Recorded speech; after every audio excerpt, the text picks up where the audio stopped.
மறைந்த நடிகை சரோஜா தேவி திருமணத்துக்கு பிறகும் ஹீரோயினாக நடிக்க இதுதான் காரணம். அவரது கணவர் யார் தெரியுமா? அன்பு தமிழ் நெஞ்சங்களுக்கு மெர்சல் கெலாட்டாவின் அன்பு வணக்கம். வாங்க இன்றைய காணொளி இதோ. கன்னடத்து பைங்கிளி சரோஜா தேவியின் மறைவு தமிழ் ரசிகர்களை பெரும் சோகத்தில் ஆழ்த்தியுள்ளது. கர்நாடகாவில் பிறந்திருந்தாலும் தமிழ்நாட்டை தன்னுடைய புகுந்த வீடு என அழைத்த சரோஜா தேவி தமிழ் திரைப்படங்களில் நடிக்க கிடைத்த வாய்ப்பை தனக்கு கிடைத்த மிகப்பெரிய வரம் என கூறியிருந்தார். எம்ஜிஆருடன் 26 திரைப்படங்கள், சிவாஜி கணேசனுடன் 22 திரைப்படங்கள், ஜெமினி கணேசனுடன் 17 திரைப்படங்கள் என தமிழ் சினிமாவின் மும்மூர்த்திகளுடன் பல வெற்றி படங்களை கொடுத்த சரோஜா தேவி அதேபோல் கன்னடத்தில் ராஜ்குமார், தெலுங்கில் NTR என சூப்பர் ஸ்டார் நடிகர்களின் ஆதர்ச நாயகியாக வலம் வந்தார். அந்த வகையில் கன்னட சினிமாவின் முதல் லேடி சூப்பர் ஸ்டார் என சரோஜா தேவி கொண்டாடப்படுகிறார். 1967ஆம் ஆண்டு தன்னுடைய திரை பயணத்தின் உச்சியில் இருக்கும்போது ஹர்ஷா என்பவரை சரோஜா தேவி திருமணம் செய்து கொண்டார். இன்ஜினியரான ஹர்ஷா அரசு பணியில் ஈடுபட்டு வந்தார். அப்போது ஹீரோக்களுக்கு இணையாக சில படங்களில் ஹீரோக்களை விடவும் கூடுதலாக சம்பளம் வாங்கிய சரோஜா தேவி தன்னுடைய சொத்துக்களை கையாள தெரியாமல் தடுமாறினார். இதனால் ஒரு கட்டத்தில் கடுமையான நிதி நெருக்கடியில் சரோஜா தேவி சிக்கித் தவித்தார். அப்போது அவருக்கு பக்கபலமாக இருந்தது அவரது கணவர் ஹர்ஷா தான்.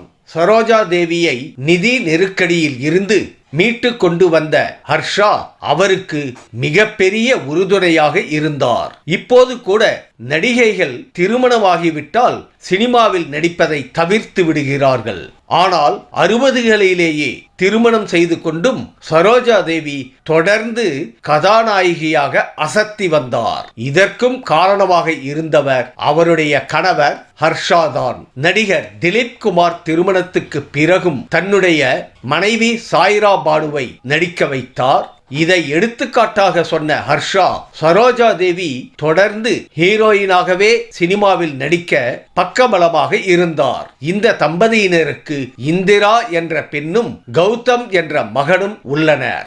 இவர்கள் போக தன்னுடைய சகோதரி மகள் புவனேஸ்வரியை சரோஜா தேவி தத்தெடுத்து வளர்த்து வந்தார். ஆனால் புவனேஸ்வரி இளம் வயதிலேயே மறைந்தார். 1986ஆம் ஆண்டு பல்வேறு நோய் பிரச்சனையால் சரோஜா தேவியின் கணவர் ஹர்ஷா மரணம் அடைந்தார். இளம் வயதிலேயே கணவரை பறிகொடுத்த சரோஜா தேவி கடைசி வரை மறுமணம் செய்து கொள்ளாமல் வாழ்ந்து வந்தார். தன்னுடைய கணவரின் இடத்தில் இன்னொருவரை நினைத்து கூட பார்க்க முடியாது அந்த அளவு தனது கணவர் மீது காதல் கொண்டிருப்பதாக சரோஜா தேவி முன்பு பேசியிருந்தார். கணவர் மறைவுக்கு பிறகு சில ஆண்டுகள் சினிமாவில் இருந்து ஒதுங்கி இருந்த சரோஜா தேவி அதன் பிறகு ஒரு சில படங்களில் குணச்சித்திர வேடங்களில் நடித்தார். தமிழில் கடைசியாக 2009ஆம் ஆண்டு சூர்யா நடித்த ஆதவன் திரைப்படத்தில் நடித்தார். தன்னுடைய இறுதி காலத்தில் பேத்திகளுடன் மகிழ்ச்சியாக வாழ்ந்து வந்த சரோஜா தேவி இன்று தனது 87வது வயதில் வயது மூப்பு காரணமாக இயற்கை எய்தினார். இவரை போல வேறொருவர் உண்டோ? நான் பார்த்ததிலே அவள் ஒருத்தியைத்தான் நல்ல அழகி என்பேன் என எம்ஜிஆரையே பாட வைத்தவர் இன்று ரசிகர்களை கண்ணீரில் ஆழ்த்திவிட்டார்.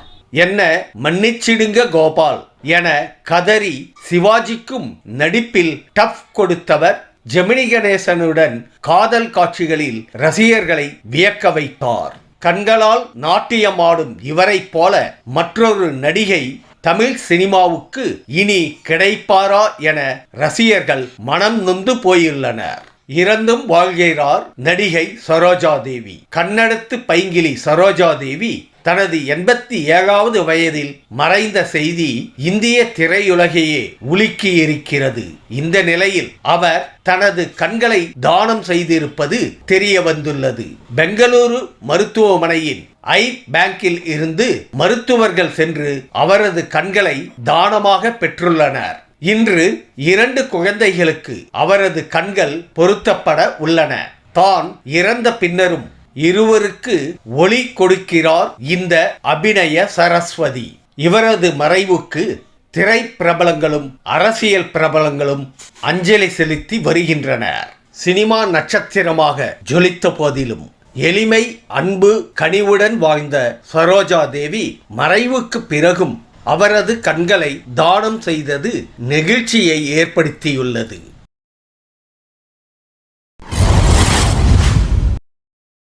Thank you.